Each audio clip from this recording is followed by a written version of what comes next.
यह कहानी है एक लड़की हसीना की, जो गरीबी से तंग आकर एक ऐसे किले में पहुंची जहां खजाने के साथ एक जिन्न भी था। जिन्न ने हसीना से कहा, मैं तुम्हें सब कुछ दूंगा मगर तुम मेरी हो जाओ। हसीना ने हाँ कह दी, मगर जब वो अमीर हुई तो उसे एहसास हुआ कि उसने अपनी आजादी बेच दी है। वो वापस गई तो गांव वालों ने उसे ठुकरा दिया। उसका बाप मर चुका था और अब वो रेगिस्तान में तन्हा मौत का इंतजार कर रही थी। आगे उसके साथ क्या हुआ, जानने के लिए कहानी पूरी देखें। कहानी शुरू होती है एक छोटे से गांव से, जहां पर एक लड़की रहती थी जिसका नाम हसीना था। चेहरे पर नूर, आंखों में जिद और होंठों पर वो शिकायत जो गरीबी से जन्म लेती है। पूरा गांव उसकी खूबसूरती के किस्से सुनाता था।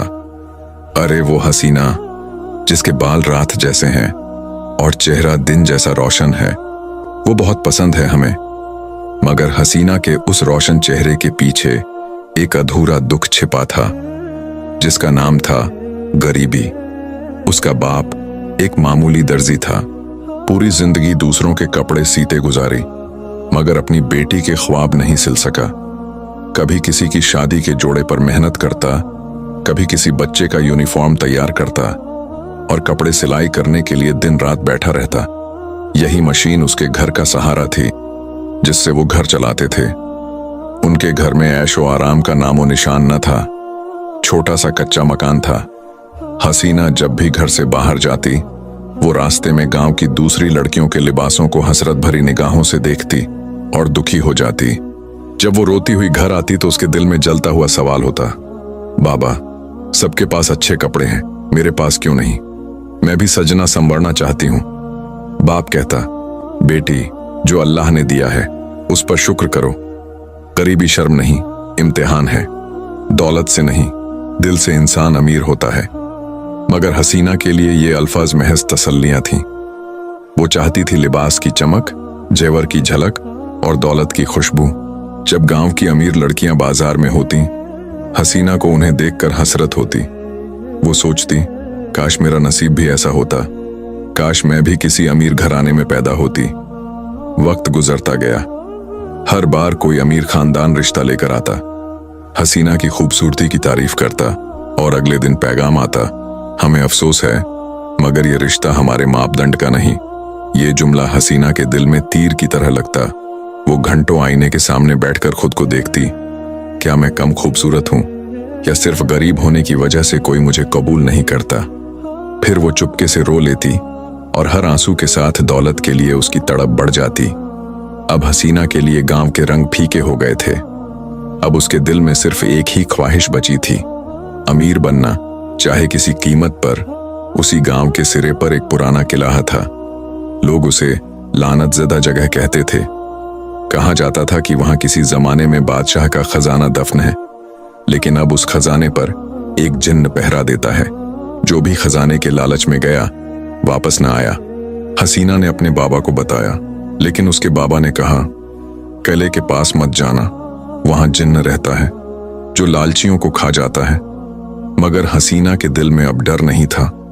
वो अमीर बनने के ख्वाब देख रही थी। अक्सर रातों को वो खिड़की से किले की तरफ देखती। वो खुद से कहती, अगर मैं वो खजाना ढूंढ लूं तो मैं गांव की सबसे अमीर लड़की बन जाऊंगी। सब मुझे सलाम करेंगे, कोई मुझे कमतर नहीं कहेगा। मगर तकदीर खामोश थी। एक रात हसीना ने अपनी जिंदगी का सबसे बड़ा फैसला किया। वो खजाना तलाश करेगी। बाप उस वक्त सो रहा था और हसीना दरवाजे के करीब खड़ी चुपके से कह रही थी, बाबा, अब मैं वो जिंदगी लेने जा रही हूं जो तुम मुझे नहीं दे सके। उसकी आंखों में लालच था। वो अंधेरी रात में किले की समझ चल पड़ी। हसीना की सांसें तेज और इरादे सख्त थे। किला सामने था। वो दरवाजे तक पहुंची। दरवाजा चरमराता हुआ खुला और वो अंदर दाखिल हो गई। उसके सामने सोना था, चमकते सिक्के, जेवरात, हार, अंगूठियां, सब कुछ पड़ा था। उसकी आंखों से खुशी के आंसू बह निकले। ये सब मेरा है, अब मैं किसी से कम नहीं। वो सोना उठाकर हंसने लगी, ऐसे हंसने लगी जैसे पागल हो गई हो। और तभी किले के अंदर से एक भारी गूंजती हुई आवाज उभरी, रुक जाओ, हसीना का दिल दहल गया। सांस रुक गई, जिस्म सुन्न हो गया। सामने एक जिन्न खड़ा था। उसका कद ऊंचा था और चेहरे पर ऐसा गम जैसे सदियों से उसने उसे भुलाया ना हो। हवा में आग की हल्की सी लपक थी। जिन्न बोला, मैं तुम्हें जानता हूं हसीना, तुम दौलत की भूखी हो, तुम्हें अपनी गरीबी से नफरत है। मैं तुम्हें सब कुछ दूंगा, मगर उसके बदले तुम मेरी हो जाओ। मैं तुम्हें बहुत चाहता हूं। हसीना के होंठ कांप उठे। वो डर रही थी, लेकिन दिल के किसी कोने में लालच था। वो चाहती थी कि ये सब उसे मिल जाए।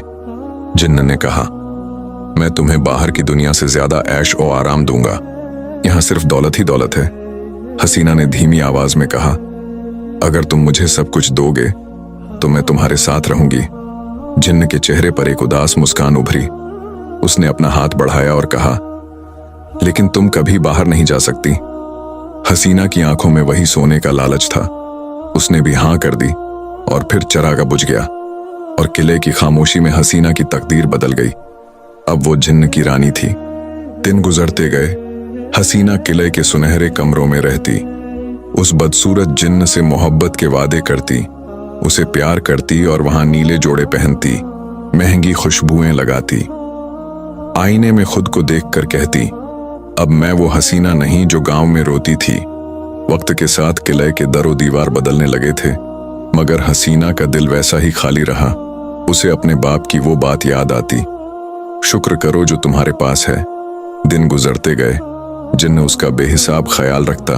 वो उसके लिए नायाब फूल लाता, पहाड़ों से नदियों का पानी लेकर आता, मगर हसीना के दिल में सुकून नहीं था।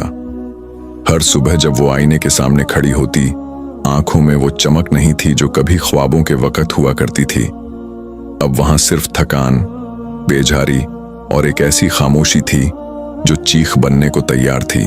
एक दिन वो फूट कर रो पड़ी। जिन्न खामोशी से उसके करीब आया। उसकी आंखों में नरमी थी, आवाज में टूटा हुआ सा प्यार। क्या बात है हसीना, ये आंसू क्यों? वो हल्की आवाज में बोली, मैं थक गई हूं, मैं कैद में नहीं रह सकती। तुम दुनिया के सबसे बदसूरत जिन्न हो और मैं तुम्हारे साथ मजीद नहीं रह सकती।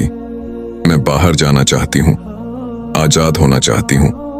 जिन्न के चेहरे पर लम्हा भर को दर्द छा गया। किले में खामोशी फैल गई।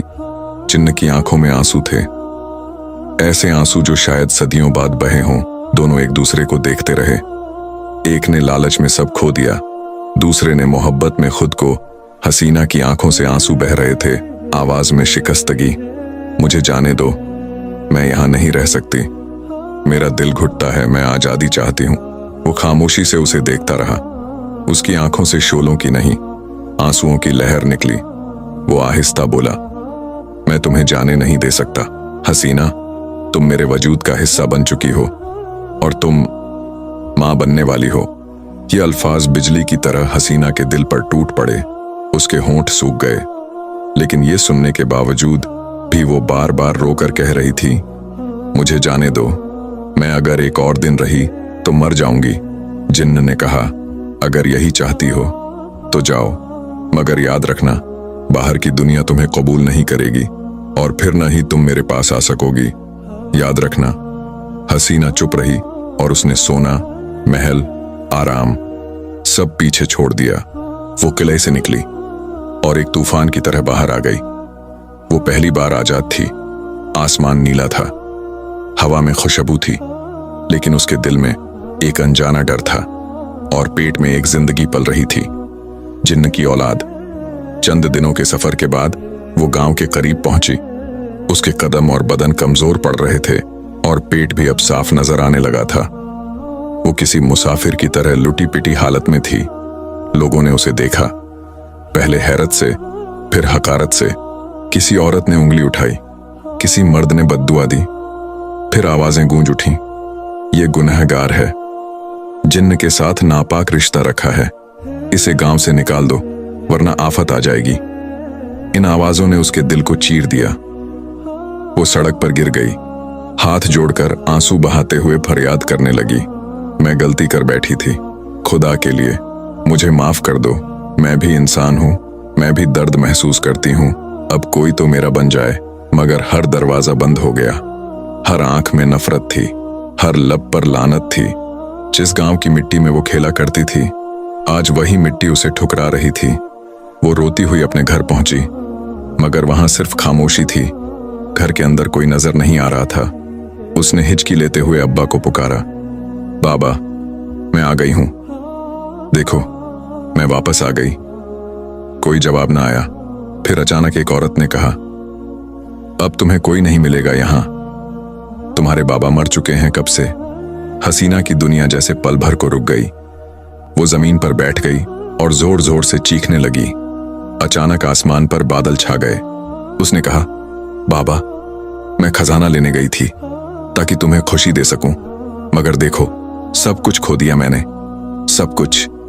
उसकी चीखें घर में गूंज रही थीं और फिर बारिश होने लगी।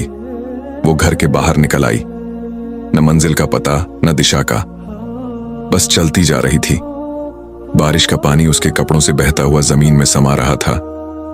हर कदम के साथ वो खुद से कहती, मैंने लालच की थी, खुदा तूने मुझे सजा दी, बिल्कुल दुरुस्त दी है। मैं किसी के लायक नहीं हूं।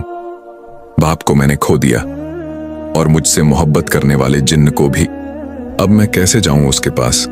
मैं तो उसकी मोहब्बत को छोड़ आई हूं। मेरे रब, मैं कहां जाऊं? लोगों ने उसे गांव से निकल जाने को कह दिया। वो रोती हुई गांव से जा रही थी। कई दिन गुजर गए। वो गांव से दूर निकल गई, खेतों को पार करती हुई, यहां तक कि हरी जमीन खत्म हो गई और सामने बस रेत थी। इंतहा तक फैली हुई सुनसान रेत। रेगिस्तान में हवा चल रही थी, सूरज दहक रहा था और उसके होंठ सूख चुके थे। उसके जिस्म से ताकत खत्म हो रही थी। पेट में वो नन्ही सी जान हल्की सी हरकत कर रही थी, जैसे जिंदगी आखिरी सांस ले रही हो। वो रेत पर गिर गई, दोनों हाथों से आसमान की तरफ देखकर बोली, बाबा, मैं वापस आ गई थी, मगर बहुत देर हो गई मुझे। जब सूरज गरूब हुआ, रेत पर सिर्फ सुकून बचा हुआ था और हसीना वहीं दम तोड़ने लगी थी। यूं लगता था जैसे जमीन भी कह रही हो, लालच, मोहब्बत और गुनाह सब आखिरकार मिट्टी में दफन हो जाते हैं। और कुछ देर बाद वहां उस रेगिस्तान में उसकी लाश पड़ी थी और कईले में जिन्न अब भी वहीं मौजूद था। हर रात हसीना का नाम पुकार कर रोता था।